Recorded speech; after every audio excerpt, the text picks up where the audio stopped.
Assalamualaikum warahmatullahi wabarakatuh. Nama saya Zuriatul Husna. Di sini saya akan menjelaskan tentang metode studi Islam untuk memenuhi tugas ujian tengah semester dengan dosen pengampu Ibu Eka Juliana MPMI.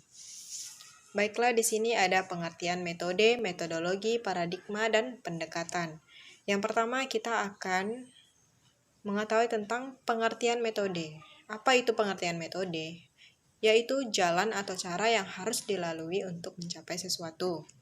Selanjutnya, pengertian metodologi. Apa itu pengertiannya? Yaitu kajian atas cara kerja ilmu pengetahuan yang terbuka luas untuk mengkaji, mendebat, dan merefleksi cara kerja suatu ilmu.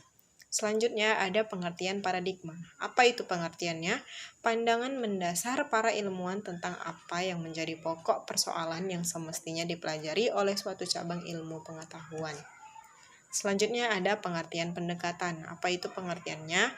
Yaitu serangkaian pendapat atau asumsi tentang hakikat studi Islam dan pengajaran agama Islam. Berikutnya kita akan mempelajari tentang arti dan ruang lingkup metode studi Islam. Yang pertama kita harus tahu arti dari metode studi Islam. Nah, artinya yang pertama, studi keislaman secara sederhana dapat dikatakan sebagai usaha untuk mempelajari hal-hal yang berhubungan dengan agama Islam. Selanjutnya, menurut istilah, studi Islam dapat diartikan dengan kajian Islam. Kalimat ini mengandung arti memahami, mempelajari, atau meneliti Islam sebagai objek kajian. Selanjutnya, ruang lingkup metode studi Islam. Apa-apa saja? Yang pertama, sebagai doktrin dari Tuhan yang sebenarnya bagi para pemeluknya.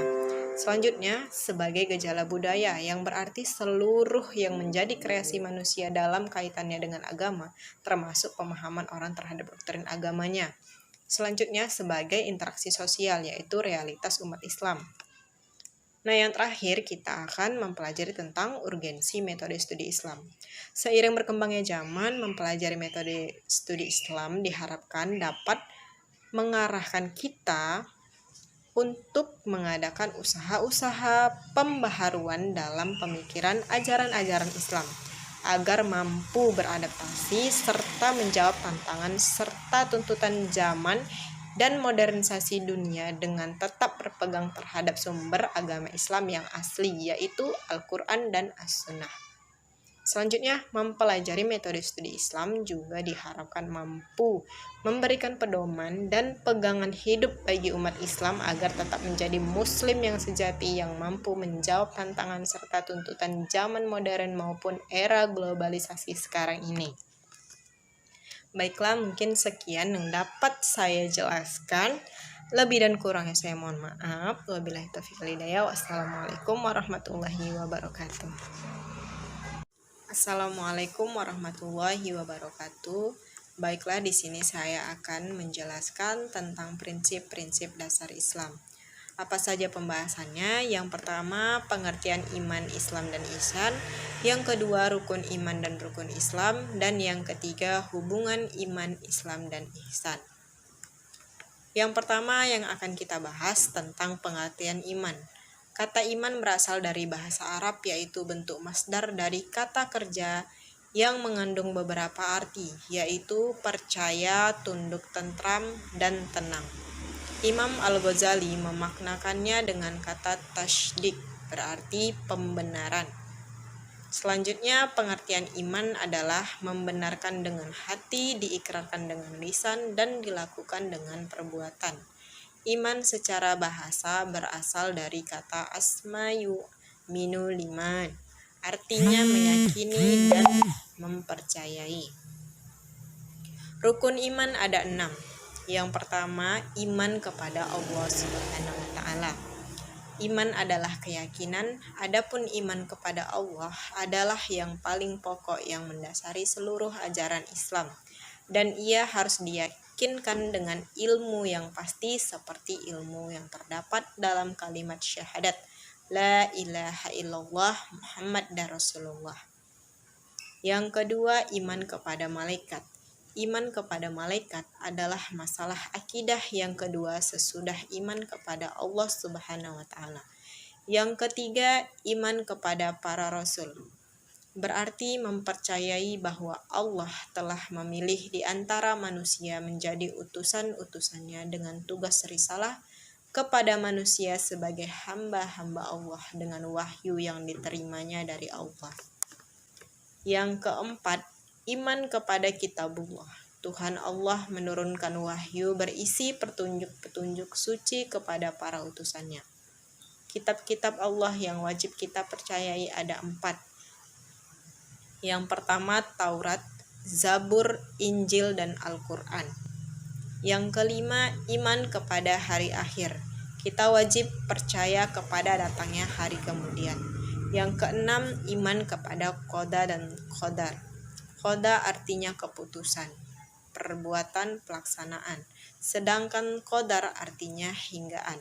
Sebagian ulama menanamkan takdir itu qada dan qada itu takdir, atau qadar jadi segala sesuatu terjadi dengan kodrat dan iradatnya yang sesuai dengan qada dan qadarnya. Selanjutnya kita akan mengetahui tentang pengertian Islam. Secara etimologi atau secara bahasa berarti tunduk, patuh atau berserah diri. Adapun menurut syariat, apabila dimutlakkan berada pada 2 pengertian, yaitu yang pertama apabila disebutkan sendiri tanpa diiringi dengan kata iman, maka pengertian Islam mencakup seluruh agama, baik usul maupun furu', juga seluruh masalah akidah, ibadah, perkataan, dan perbuatan. Kedua, apabila kata Islam disebutkan bersamaan dengan kata iman, maka yang dimaksud Islam adalah perkataan dan amal-amal lahiriah yang dengannya terjaga diri dan hartanya, baik dia meyakini Islam atau tidak, sedangkan kata iman berkaitan dengan amal hati. Rukun Islam ada 5. Yang pertama, mengucap 2 kalimat syahadat. Syahadat artinya pengakuan. Pertama, pengakuan bahwa tidak ada Tuhan yang sebenarnya selain Allah. Kedua, pengakuan bahwa Muhammad itu adalah utusan Allah. Yang kedua, sholat. Menurut bahasa, sholat berarti doa, sedangkan menurut syara, menghadapkan jiwa dan raga ke hadapan Allah Subhanahu wa Ta'ala. Waktu sholat yang pertama subuh, zuhur, asar, maghrib, dan isya. Yang ketiga, zakat. Asal dari kata zakat, pembersihan dari membersihkan atau pertumbuhan dari tumbuh. Arti zakat dalam syariat Islam sebagian harta yang wajib diberikan kepada orang-orang yang tertentu dengan syarat-syarat yang tertentu pula. Yang keempat, puasa. Asal arti kata itu ialah menahan atau mencegah dalam bahasa Arab disebut. Atau adapun artinya dalam agama Islam menahan diri dari makan dan minum dari segala apa yang membatalkannya, mulai dari terbit fajar sampai terbenamnya matahari dengan syarat yang tertentu. 5. Haji. Menurut bahasa berarti menjaga untuk mengunjungi. Menurut para ulama, haji berarti mengunjungi Ka'bah untuk beribadah kepada Allah dengan rukun-rukun tertentu dan beberapa syarat tertentu serta beberapa kewajiban dan mengerjakannya pada waktu tertentu. Selanjutnya kita akan mengetahui tentang pengertian ihsan. Kata ihsan berasal dari bahasa Arab yaitu ahsan yusinu ihsanan, yang artinya kebaikan atau berbuat baik dan pelakunya disebut muhsin.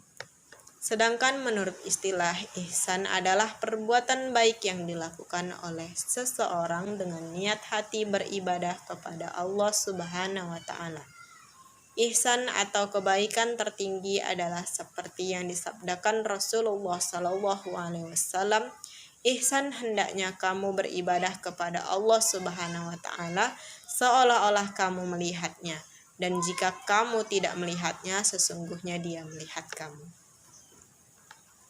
4 golongan ihsan menurut para ulama. Yang pertama, ihsan kepada Allah Subhanahu wa Ta'ala. Yang kedua, ihsan kepada diri sendiri. Yang ketiga, ihsan kepada sesama manusia. Dan yang keempat, ihsan bagi sesama makhluk. Ihsan memiliki satu rukun, yaitu engkau beribadah kepada Allah Subhanahu wa Ta'ala seakan-akan engkau melihatnya. Jika engkau tidak melihatnya, maka sesungguhnya Dia melihatmu. Hubungan Islam, iman, dan ihsan. Antara iman, Islam, dan ihsan ketiganya tidak bisa dipisahkan oleh manusia di dunia ini. Kalau diibaratkan, hubungannya di antara ketiganya adalah seperti segitiga sama sisi, yang sisi satu dan sisi lainnya berkaitan erat. Segitiga ini tidak akan terbentuk kalau ketiga sisinya tidak saling mengait. Jadi manusia yang bertakwa harus bisa meraih dan menyambungkan antara iman, Islam, dan ihsan. Iman, Islam, dan ihsan dapat dibedakan, namun dari segi prakteknya tidak dapat dipisahkan. Satu dan lainnya saling mengisi. Iman menyangkut aspek keyakinan dalam hati, yaitu kepercayaan atau keyakinan. Sedangkan Islam artinya keselamatan, kesentosaan, patuh, dan tunduk. Dan ihsan artinya selalu berbuat baik karena merasa diperhatikan oleh Allah Subhanahu wa Ta'ala. Beribadah agar mendapatkan perhatian dari Sang Khalik, sehingga dapat diterima olehnya, tidak hanya asal menjalankan perintah dan menjauhi larangannya, melainkan berusaha bagaimana amal perbuatan itu bisa bernilai plus di hadapannya. Sebagaimana yang telah disebutkan di atas, kedudukan kita hanyalah sebagai hamba, budak dari Tuhan. Sebisa mungkin kita bekerja menjalankan perintahnya untuk mendapatkan perhatian dan ridhonya. Inilah hakikat dari ihsan. Demikianlah yang saya jelaskan. Lebih dan kurangnya saya mohon maaf. Wabillahi taufiq wal hidayah. Wassalamualaikum warahmatullahi wabarakatuh.